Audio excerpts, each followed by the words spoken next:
You hear that? That's woodland. It's forest. Destroyed.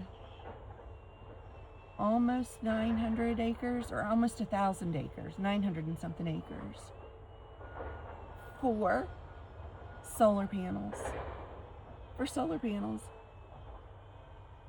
I have seen on this trail bears and bobcats and a lot of things I don't usually see because this is gone for them.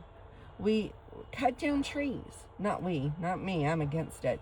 But the population, the corporations are doing this, and the population is allowing it, cutting down trees and forests to put up metal solar panels in their place.